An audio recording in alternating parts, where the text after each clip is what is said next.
Assalamualaikum warahmatullahi wabarakatuh. Teman-teman pernah nggak sih ngalamin stres lagi jualan online? Under pressure lagi jualan online? Sebenarnya bukan hanya jualan online sih, mau bisnisnya apapun under pressure atau stres itu wajar sih dalam dunia bisnis, apalagi owner, apalagi yang merintis dari nol, yang memulai itu wajar banget menghadapi yang namanya stres, yang namanya under pressure itu wajar banget. Kalau dulu waktu masih jadi karyawan, saya tinggal nunggu gaji tiap bulan. Sekarang tiap bulan mikirin gimana gaji karyawan. Dulu seneng kalau waktu jadi karyawan ya, senang mau gajian. Sekarang kalau mau gajian, aduh pusing. Bayar gajian dulu, bayar vendor dulu, beli bahan baku dulu, yang mana dulu dan seterusnya. Tapi untuk yang muslim ya saran saya paling utama tetap bayar gaji karena bayar bayar karyawannya sebelum keringatnya kering. Oke, okay? Jadi ini tips dari saya untuk menghadapi stres itu.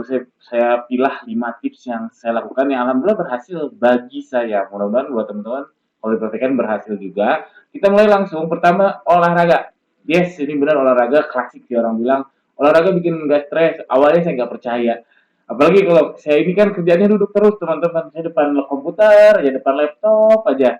Kalau teman-teman yang masih sendirian mungkin agak mending dalam tanda kutip masih nganterin ke kurir, masih beli bahan baku, masih packing dan sebagainya, gerah badannya.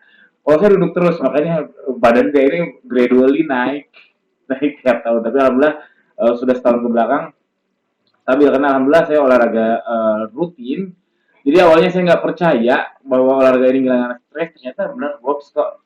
Jadi jujur aja waktu 3 tahun ke belakang lah, saya hampir 1 bulan itu sakit 1 kali karena dipikir-pikir karena mungkin kan terlalu stres gitu mikirin bisnis, mikirin ini itu, pusing, capek juga sehingga hampir setiap bulan itu saya sakit. Nah setelah saya olahraga rutin, baru setahun ke belakang, alhamdulillah stres jadi hilang, jadi lebih sehat juga. Jadi mungkin karena nggak stres, metabolisme tubuh jadi lebih optimal sehingga ya jadi lebih nggak gampang sakit.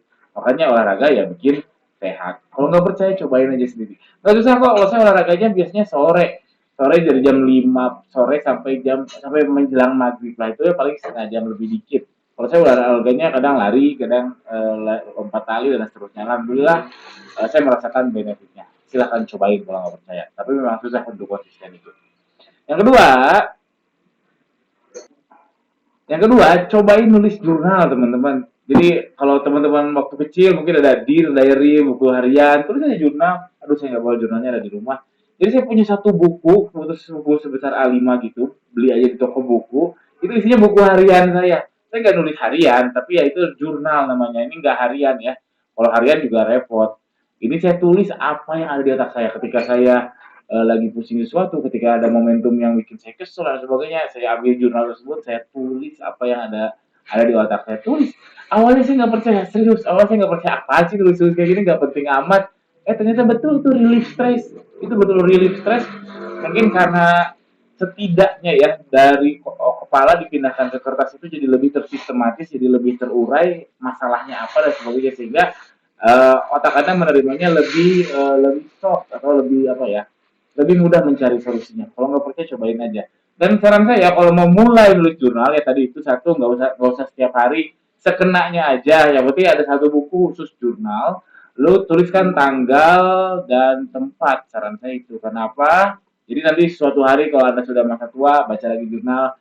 Oh, tanggal ini kebayangin tempatnya. Oh di sini. Oh saya lagi gini gini gini. Sekarang seperti apa? Oh seru aja.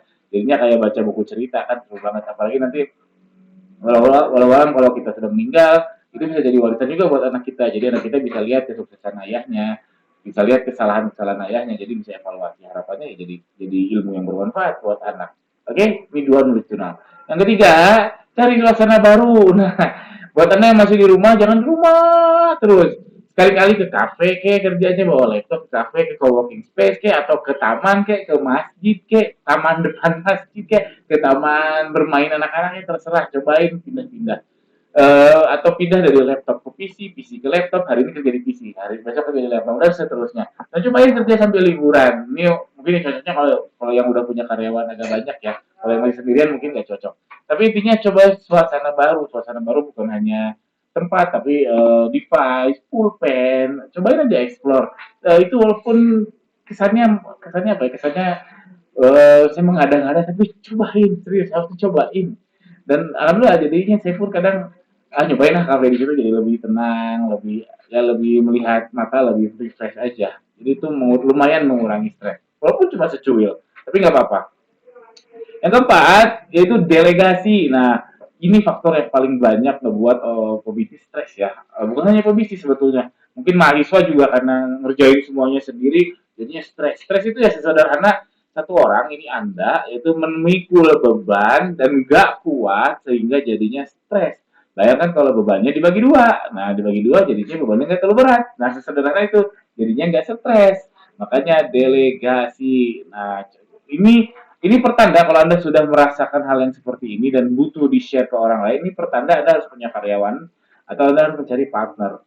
Kalau punya uang ya lebih baik cari karyawan. Kalau nggak punya uang ya cari partner yang melengkapi Anda, yang komplementer Anda. Kalau Anda ya, nggak jago ngitung, cari partner yang jago ngitung. Kalau Anda jagonya marketing, jangan cari partner yang jago marketing, tapi cari partner yang jago hal lainnya dan seterusnya. Sehingga bebannya terbagi dua atau terbagi tiga atau terbagi empat dan seterusnya sehingga Anda tidak stres. Percaya, ini umum sekali. Ini mungkin anda juga udah tahu soal ini.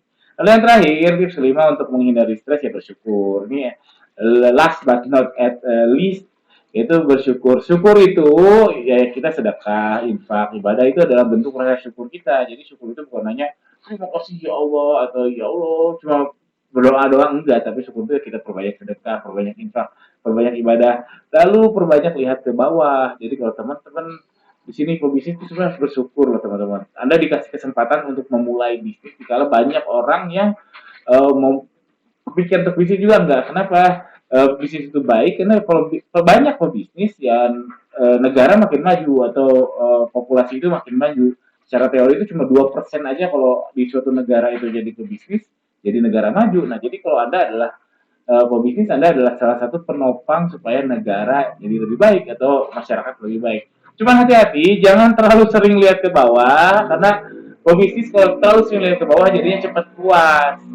Nah, cepat puas juga nggak baik, karena kita patut kifayah untuk mengembangkan bisnis, untuk memperbanyak karyawan, biar karyawan tambah banyak, social impact-nya lebih besar, multiplier effect-nya lebih besar, sehingga masyarakat jadi lebih sejahtera. Itu jadi patut kifayah buat Anda yang pebisnis. Tapi hati-hati, jangan terlalu sering lihat ke bawah. Dari ke bawah itu perlu ya supaya kita bersyukur, oh ada orang lain yang lebih buruk dari kita, lebih gagal dari kita, lebih parah dari kita. Itu perlu untuk bersyukur, mensyukuri apa yang ada dengan cara sedekah, infak, dan ibadah. Oke, itu aja tips ini. Ini 5 ini saya praktekkan, alhamdulillah, dan berhasil. Di saya berhasil. Mudah-mudahan kalau Anda praktekkan juga berhasil. Kalau iya, ya saya bersyukur banget dong saya dapat pahala dari Anda karena jadi amal jariah. Mudah-mudahan ya. Oke, itu aja. Terima kasih sudah menonton. Jangan lupa subscribe. Pertanyaan tuliskan di kolom komentar di bawah. Sekian. Assalamualaikum warahmatullahi wabarakatuh.